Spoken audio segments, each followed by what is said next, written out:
दादा वल्लभ शेरविन। आज हम संतों की महिमा के विषय में बात करेंगे। संतों की बहुत अधिक महिमा बताई गई है। बिना हरि की कृपा के हमें संत मिल ही नहीं सकते। जब तक श्री जी और ठाकुर जी की असीम अहेतुक कृपा ना हो तब तक संतों का मिलना असंभव ही होता है। यदि कोई सच्चा संत किसी व्यक्ति के कल्याण का संकल्प कर ले तो निश्चित रूप से उसका कल्याण होकर ही रहेगा। इसमें किंचित मात्र भी संशय नहीं है। यदि कोई व्यक्ति कितना भी पापी हो, अधम हो, दुष्ट हो, उसने जीवन भर कोई भी शुभ कार्य ना किया हो, पर यदि किसी संत की दृष्टि उस पर पड़ जाए तो निश्चित रूप से उसका कल्याण हो जाएगा, उसकी मुक्ति हो जाएगी। हमने संतों के मुख से यहाँ तक सुना है कि यदि कोई दुष्ट पापी अधम व्यक्ति जिसने जीवन भर कोई भी शुभ कार्य या धर्म के कार्य ना किए हो और यदि उसकी मृत्यु हो रही हो और उस समय किसी संत की दृष्टि उस पर पड़ जाए तो निश्चित रूप से उसकी मुक्ति हो जाती है।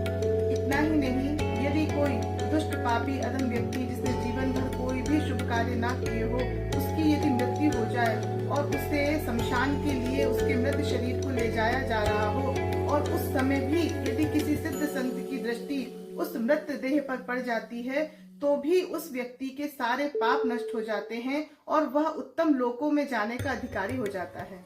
इतना ही नहीं, संतों की तो यहाँ तक महिमा बताई गई है कि यदि कोई दुष्ट पापी अधम व्यक्ति जिसकी मृत्यु हो गई हो, जिसे शमशान में ले जाकर जला दिया गया हो और उस जलती हुई चिता पर किसी सिद्ध संत की दृष्टि पड़ जाए तो भी उस व्यक्ति की मुक्ति हो जाएगी, तो भी वह जीवन मुक्त हो जाएगा।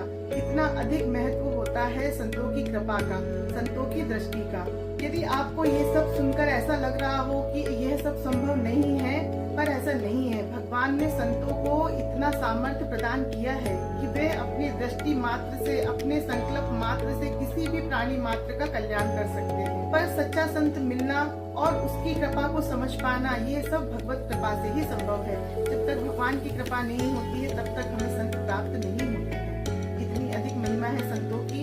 इसलिए यदि आप अपने जीवन में अपने आराध्य को, अपने ठाकुर जी को, अपने श्री जी को प्रसन्न करना चाहते हैं तो पहले संतों की सेवा करें और उन्हें प्रसन्न करें। निश्चित रूप से आपके जीवन में परिवर्तन अवश्य आएगा। यदि आपको ये जानकारी अच्छी लगी हो तो अधिक से अधिक लोगों तक इसे शेयर करें और मेरे चैनल को लाइक करें, सब्सक्राइब करें। जय जय श्री राधे।